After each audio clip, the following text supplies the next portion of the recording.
So I mentioned in the Rem and Charlotte unboxing that I was going to do possibly do a summer project, and this is what I've done so far. This was actually really easy to do. This is for the gas station.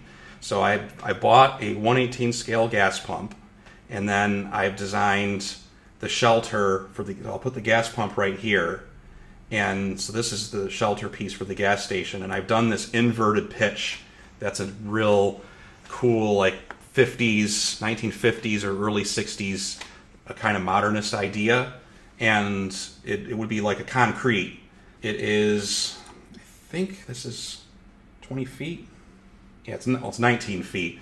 But the nice thing is I can expand it by just using the push-pull tool here. I can, if I want, I can just say let's expand it, make it wider. The column here that's holding these up, these are definitely a piece that I can buy in the modeling store that would come in like a square cut piece of wood. To go along with it though, I had the idea of having an ice cream stand, and that's what I've got going here to the left of that. And it's a little bit of airporty style, but so there she is standing there, and I was working on this yesterday. This is definitely not done. I haven't even finished articulating the windows. And the blue is kind of random. I wanted to continue the V-shaped inverted pitched roof on this. You can see how I was trying to match it to the gas station. And the whole idea would be that I would have two bases. I'd have one side that I could have with the gas station where I could just photograph cars being at a gas station, and then I could have the ice cream shop double as the gas station itself, like the station building where you would go to pay. And then if I just wanted an ice cream scene, I could just move away the gas station part of the model. Okay, so here's what I have so far for the gas station and ice cream place. I've worked on this design a little bit and gotten it to the point where I can at least build off this. It's not perfect. I could add more detail, like the gas pump, which is kind of unnecessary in my mind. I do like this design. I think it'll look pretty neat when done, and I've purposefully made it to be fairly easy to build. There isn't anything about this that I'm looking at that says it's going to be any huge challenge. The most difficult part for just the shelter of the gas station is really going to be the webbing right here that's on either side of the support columns. And so those are the parts of it that'll be a little bit difficult. The rest of it, though, would be pretty easy, especially the roof, which I'm going to make just slightly wider. And then we have this building here, which is my little ice cream shop. And I was working on this before, and the windows are going to be an even. This actual frame will be even. I'll just do a separate little frame. I haven't decided yet whether I want to actually wrap the frame in aluminum foil. I was thinking about doing that and actually having it be metal. I'm just not sure how well that will work. I don't know if you can glue aluminum foil, but if I'm going to figure it out, and if I can and figure that out, I will see if I can make this frame aluminum so that it looks really cool. The color, I could do any color, so I picked blue. I can easily change the color. If I go over here to this toolbar and just go to colors, all I did was select colors. Here they are, colors. And another thing to do is, instead I've selected colors here, but if I select in model, it'll tell me everything that I've used in the model. I'll sometimes, like the red and this cream color are actually from her. So the way to reset it is if you delete this little figure here, and then you purge the unused materials, it'll show you only the colors that are existing in your model. Mine is always, I leave most of my surfaces default, and then I do that intentionally. I like the white personally, but sometimes it automatically shows up as this kind of bluish gray color. So I only use colors or materials when I'm intending to denote a specific material or a specific feature. So I do intend this to be colored in some way, and possibly to use plastic panels. And I will, if I do that, I will show you exactly how I do that. I can just change it to red. Okay, I can choose any color. I mean, if I'm going to paint it, if it's going to be paint, I really can literally choose any color. So what kind of other color would I? Oh, how about a green? Some kind of green. You know, let's see if we can make it green. So there's green. And, you know, it's not quite as exciting as the blue or the red, but just to demonstrate that changing the materials on here is pretty darn easy. And then the rest of it is just, this will not be difficult to build. I honestly think this will be fairly easy.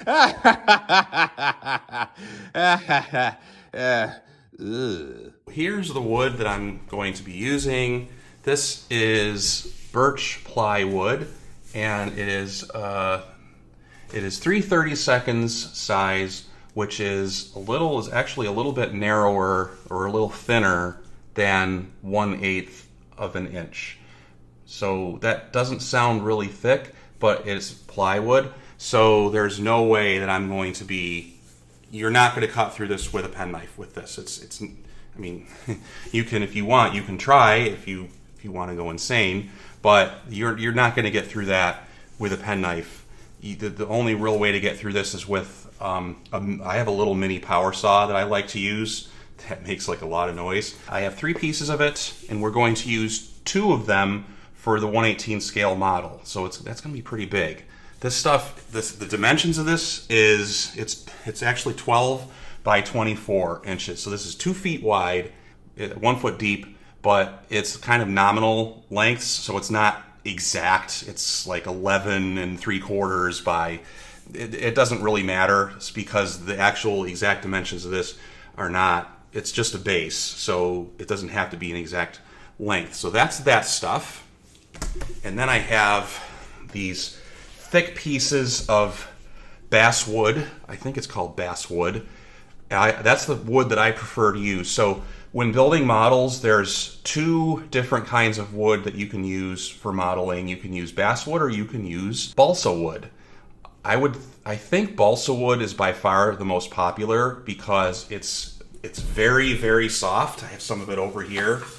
It's roughly 1/8 thickness of balsa wood, and this is like a 36-inch sheet of it, so it's really super long, but it weighs nothing. This is really, really light, and you can go through this with a fingernail.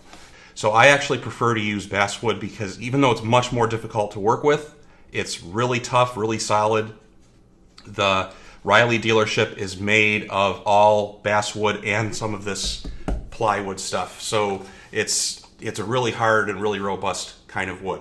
So that's what this is. This is basswood, and this is actually, it's a 36-inch sheet again, and it is 3/16 of an inch thick. So it's super thick.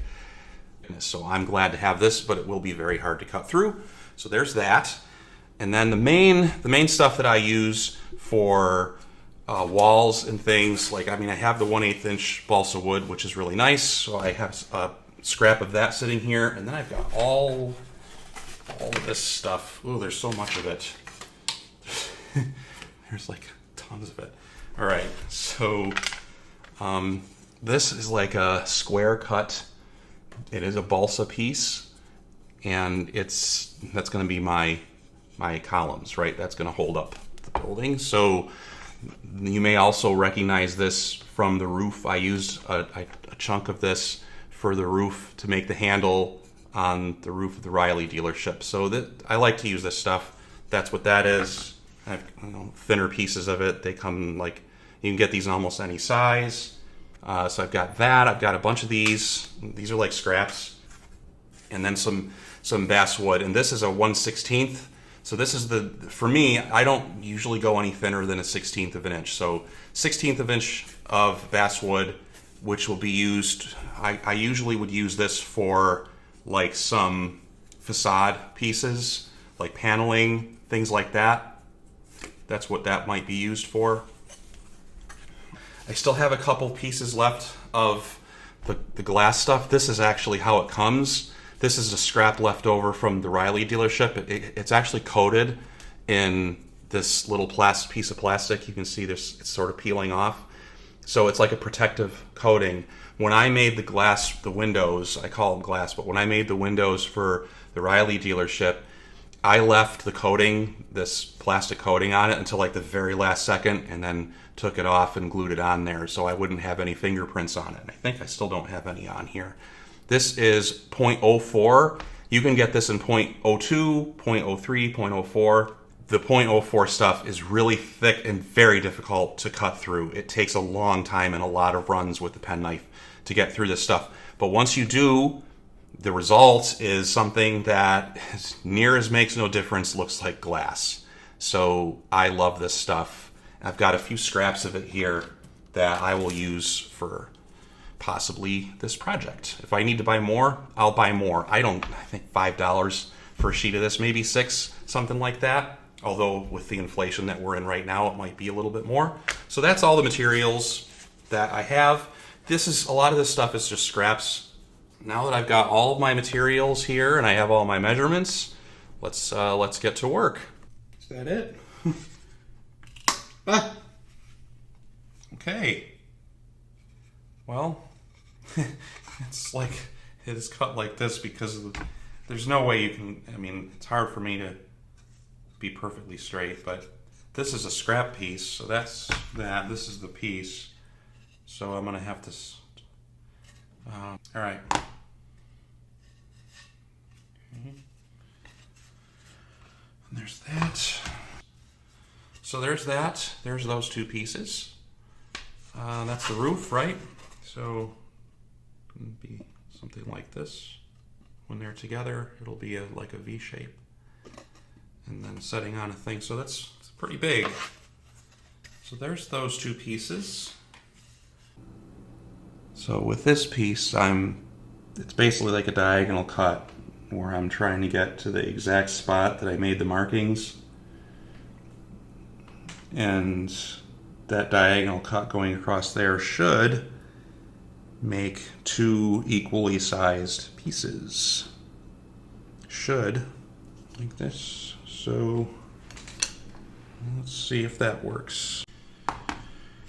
Okay, well, there they are. Let's see how they did. So that's 4 together right there. All cut on balsa wood. And then those will be sort of like this with a piece of that in between, which is also balsa wood. Our roof pieces there. All 4 of these wings, if you will, or whatever they're called, supports.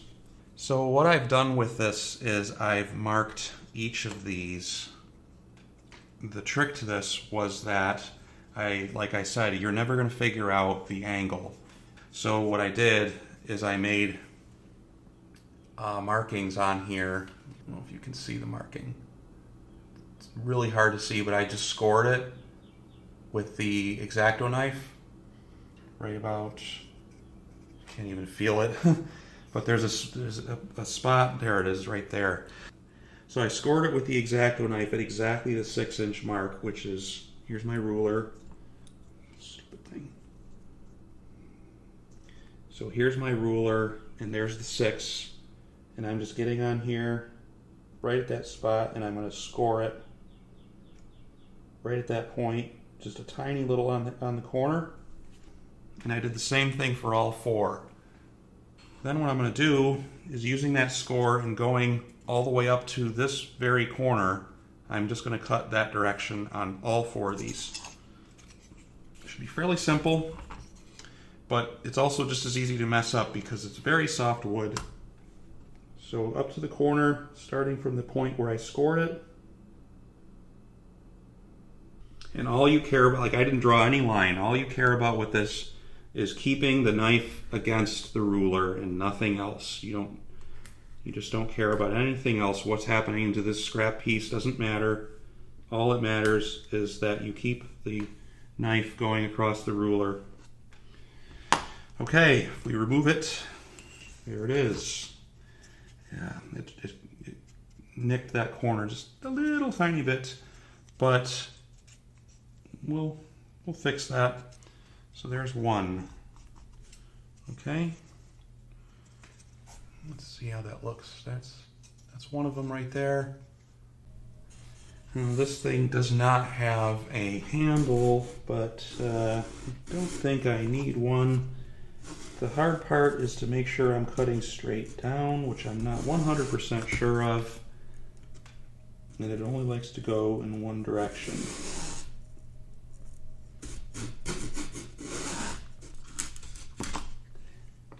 Okay, let's see how that did. Ooh, not great, but a little bit of trimming with a knife, and this should be reasonable. It does a lot better than my saw would have done, my circular little buzz saw that I have. This like this diameter, but yeah, this stuff's hard to cut. That's a thing.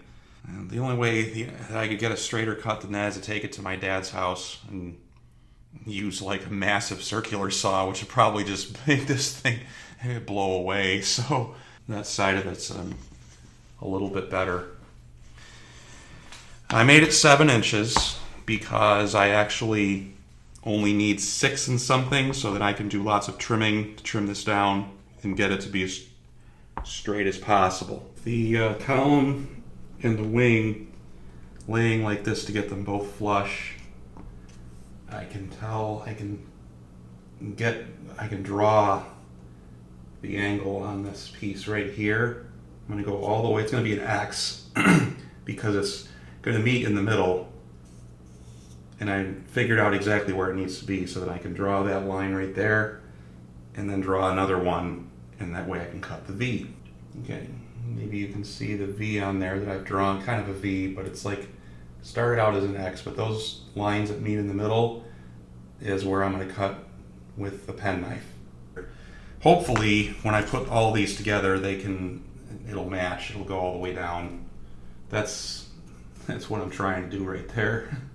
But it's going to take a little work. Like, these things are like that. You just have to be patient, and then you'll get there eventually. I decided to use the leftover chunk of wood from when I made the roof pieces over here, and then I had a chunk left over, and I decided to cut it exactly in half down the middle here. This is going to serve as the berm, or the curb, for the gas pump, the raised portion that the shelter is going to sit on. Okay, I cut the scrap piece into 2 equal halves of equal length that I will use for the berm, or the raised concrete platform that the entire thing will stand on, which will then be glued onto the base. And it did take an age. I did that last night while watching videos, and it was probably an hour and made my finger sore. Anything for my waifus. What I'm doing now is I'm going to round the edges of this because the curb should be rounded.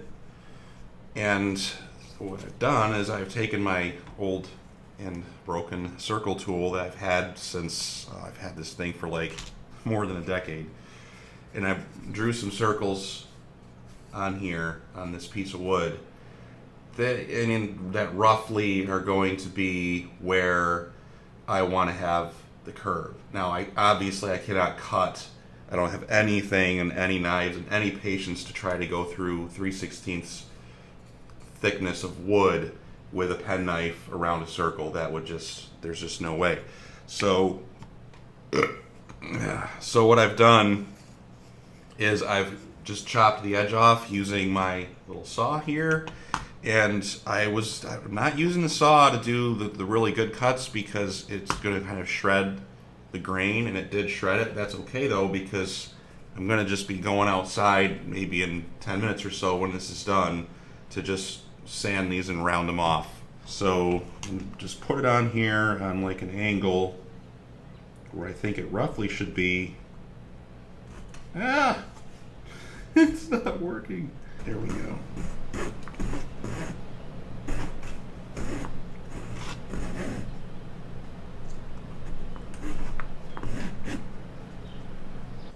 Alright, I've come out here to do my sanding.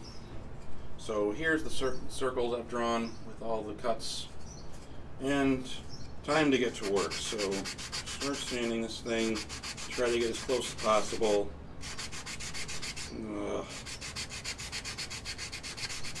This is only going to take the rest of my life. But if you're very patient, kill me. Okay, finally done. The parts are all ready. We have these two sides, which will together form the raised concrete that the model will sit on. And then I have gotten out the plywood base. And I was thinking about cutting this down, but no, it's a 1/18 scale model, so I'm not going to do that. I'm actually going to make it real easy on myself and use the base in exactly the size that it comes in, which is 2 feet by 1 feet deep. And so all we'll have to do with this is glue the road to it. And the road I'm going to use is going to be exactly the same stuff I used for the Riley model, which is going to be that black sandpaper. And we have all of the support pieces right here, which are all ready to go. And the next step in the process is going to be painting everything, because I'm going to paint it all first before I glue it all together so that none of the wood warps. And I think the video is getting a little bit long, so I'm going to do it in another video. I'm going to do it in the next video. So hope that you can join me for that. I hope that you got something out of this. And if you did, please put a like on the video. Consider subscribing to my channel so that you can see the next one when it comes out, which it will.